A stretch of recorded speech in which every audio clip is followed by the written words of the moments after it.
बॉलीवुड अभिनेत्री और बीजेपी सांसद कंगना रनौत की मुश्किलें फिर से बढ़ सकती हैं। एमपी एमएलए कोर्ट आगरा के न्यायाधीश अनुज कुमार सिंह ने कंगना के खिलाफ दायर राष्ट्रद्रोह का मुकदमा बीती 6 मई को खारिज कर दिया था, जिसके बाद राजीव गांधी बार एसोसिएशन के अध्यक्ष वरिष्ठ अधिवक्ता रमाशंकर शर्मा ने सत्र न्यायालय जिला जज की कोर्ट में रिवीजन प्रस्तुत किया है, जिस पर 2 जून को सुनवाई होनी है।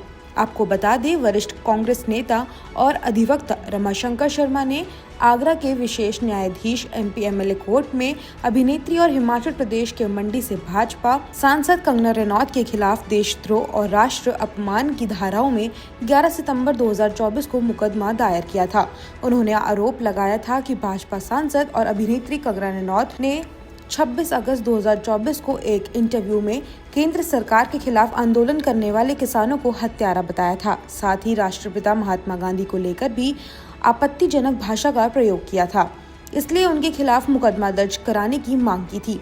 तब से ही कोर्ट में करीब 9 महीने तक इस मुकदमे की सुनवाई हुई, जिसमें अधिवक्ता रमाशंकर शर्मा ने 31 अगस्त 2024 को आगरा पुलिस कमिश्नर और न्यू आगरा थाना प्रभारी को शिकायत भेजी थी, जिसमें भाजपा सांसद कंगना रनौत के खिलाफ मुकदमा दर्ज करने की मांग की गई थी। अधिवक्ता रमाशंकर शर्मा ने आरोप लगाया था कि कंगना रनौत ने एक इंटरव्यू में दिल्ली के बॉर्डर पर धरने पर बैठे लाखों किसानों के प्रति अभद्र टिप्पणी की है। उन्होंने किसानों को हत्यारा और बलात्कारी तक कहा था। साथ ही राष्ट्रपिता महात्मा गांधी के अहिंसात्मक सिद्धांत का मजाक उड़ाया था। 9 माह की सुनवाई के बाद एमपी एमएलए कोर्ट के न्यायाधीश अनुज कुमार सिंह ने 6 मई 2025 को यह मुकदमा खारिज कर दिया था, जिसमें 3 बिंदु लिखे हैं।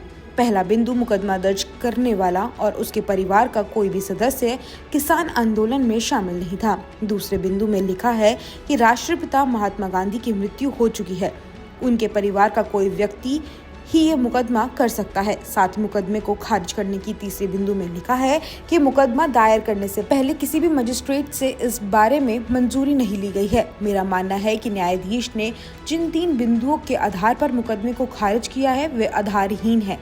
वहीं अधिवक्ता रमाकांत शर्मा ने बताया कि रिवीजन में 3 बिंदु के तथ्यों के आधार पर जवाब दिए गए हैं, जिसमें पहले बिंदु यह है कि मैं स्वयं किसान का बेटा हूं, किसान परिवार में पैदा हुआ हूं और वकालत से पहले मैं भी खेती करता था। ऐसे में पहले बिंदु का जवाब में लिखा है कि तत्कालीन केंद्र सरकार ने देश के सारे किसानों के लिए कुछ काले कानून बनाए थे।